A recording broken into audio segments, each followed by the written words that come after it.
Tiens, l'année de ma naissance, il y avait quoi comme petit cabriolet sympa? Bon, il y a bien l'Alfa Speeder, elle est un peu vieillissante, mais c'est quand même une jolie voiture. Et puis il y a la Mazda MX-5 qui vient de sortir. Bon, c'est peut-être trop moderne, trop parfait, mais c'est pas mal quand même. Faudrait que je les essaye.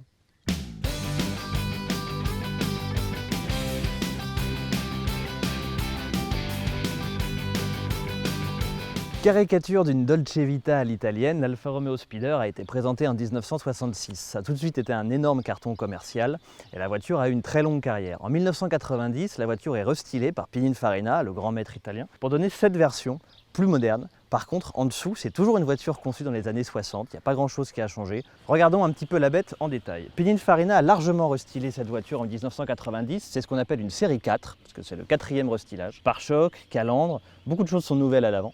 Par contre, le faciès général avec les 2 yeux globuleux, façon un peu Ferrari Dino, reste identique. Les premières Alfa Speeder en 1966 avaient un arrière très rond qu'on appelait coda longa. Ça a été tronqué assez rapidement et donc la série 4 ne fait pas exception. C'est un arrière coda tronca, donc tronqué, complètement restylé par Pininfarina, avec un bandeau qui relie les 2 feux arrière et un pare-choc complètement englobant en matière synthétique. À la surprise générale, un cabriolet italien, aussi petit soit-il, peut accueillir tout à fait des bagages de 2 personnes. Regardez, le coffre n'est pas très profond, mais par contre, il est très long. Franchement, c'est largement suffisant. Comme toutes les vraies Alfa, le capot s'ouvre dans le bon sens, comme on dit, c'est-à-dire qu'il ne peut pas s'ouvrir en roulant. Sous le capot, qu'est-ce qu'on trouve justement? Le fameux double arbre à cam Alfa dont on a parlé pendant des décennies, parce que c'est un moteur qui a équipé à peu près toutes les Alfa des années 50 jusqu'aux années 90. C'est un moteur extrêmement bien né, en aluminium, pointu. Ce moteur, même en 1,6 litre, a énormément de caractère. En plus, il est beau, il est fiable, c'est vraiment une grande réussite. Les poignées de porte sont toujours les mêmes. Ça ressemble à des poignées de porte de Ferrari des années 60. C'est très élégant. Et à l'intérieur, le meilleur est à venir.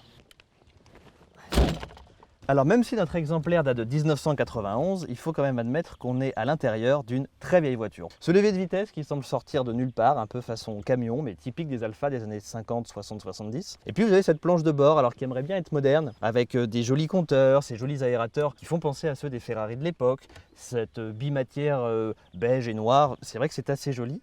Cela dit, reste à voir si, à la conduite, ça fait plus années 60 ou années 90. Suivez-moi.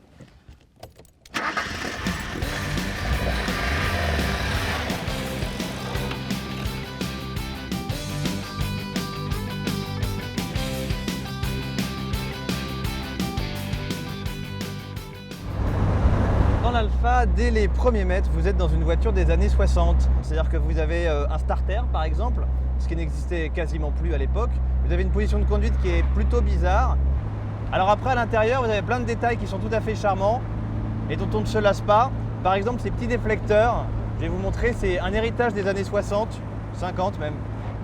C'est une petite aération supplémentaire qu'on trouvait à l'époque sur certaines voitures, la majorité même, mais qui dans les années 90 faisait vraiment office d'antiquité. Alors quant au moteur, parce qu'une Alfa ne serait pas vraiment une Alfa sans son moteur, ça chante, mais ça bouge pas vraiment. Alors c'est mignon, c'est réactif, mais c'est pas du tout une voiture de sport. C'est-à-dire que sous ses allures suggestives, cette Alfa, en tout cas avec ce moteur 1,6 litre, cache un bloc tout à fait classique, pas spécialement puissant, pas spécialement démonstratif. Ne vous attendez pas en tout cas à avoir des performances de bête de course, c'est juste fait pour la balade. Cela dit, c'est peut-être pas plus mal.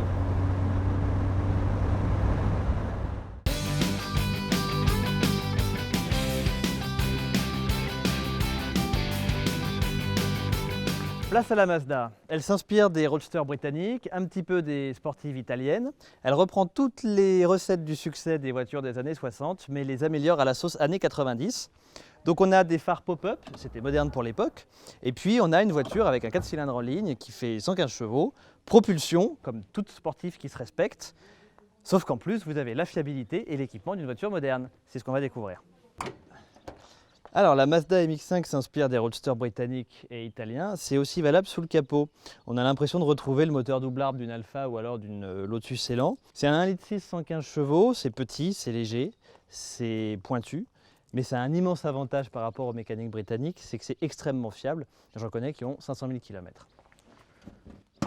Alors on est ici en présence d'une série limitée, produite à seulement 720 exemplaires, qui se caractérise par ses jantes BBS, typiques du début des années 90, c'était très à la mode à l'époque. Alors en dehors de ces jantes BBS, l'ensemble des lignes reprend les traits de la Lotus Elan, sortie au début des années 60. Le 3/4 arrière est très élégant, on a du mal à imaginer que la voiture a déjà 30 ans. Seul défaut, c'est ce feu anti-brouillard qui a été rajouté pour le marché européen, ce n'était pas prévu. C'est un feu de caravane. Il n'est même pas centré, c'est vraiment pas terrible. Quant au coffre, il est beaucoup plus petit que celui de l'Alfa. Cependant, beaucoup de gens s'amusent à mettre un porte-bagages pour partir en vacances. Alors, cette Mazda MX-5 se caractérise par sa sellerie cuir et son bois, c'est propre à cette série limitée. Il y a également la direction assistée, l'ABS, mais normalement, c'est pas indispensable. Une Mazda MX-5 est déjà très fun, quoi qu'il arrive. En tout cas, c'est ce qu'on m'a dit. Je vais aller voir ça.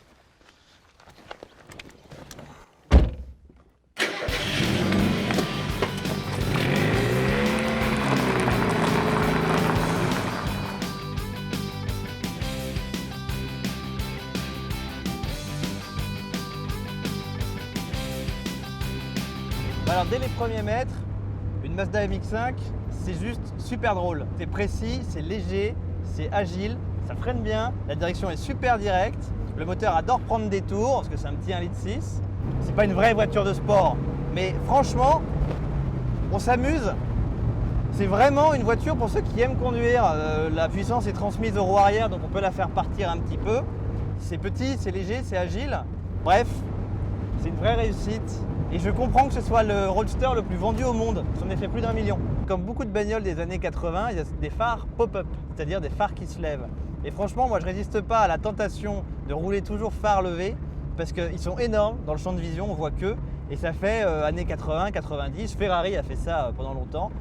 Moi ça me fait marrer. Et en plus, ça lui donne des yeux de grenouille. Donc je sais que c'est très anecdotique, mais c'est un des points positifs de la voiture. On a une série limitée qui dispose de la direction assistée et de l'ABS.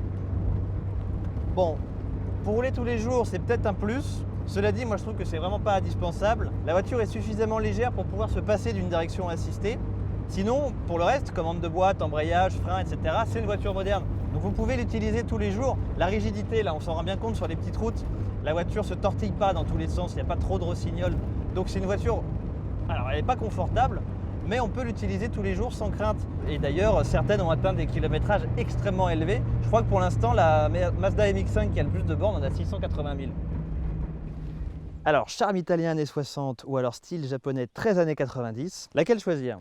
L'Alfa est très typée années 60, elle est sortie en 66, a été modernisée petit à petit. Si vous cherchez un véhicule ancien, ludique, amusant, dessiné par Pininfarina, c'est l'Alfa qu'il vous faudra. Cependant, si vous cherchez un véhicule plus moderne, plus typé années 90, plus fiable aussi, c'est évidemment la Mazda qu'il vous faudra. Elle est presque trop parfaite, c'est son seul défaut, mais cela dit, moi j'ai pas le snobisme de la panne, donc pour rouler tous les jours, franchement, ça c'est top.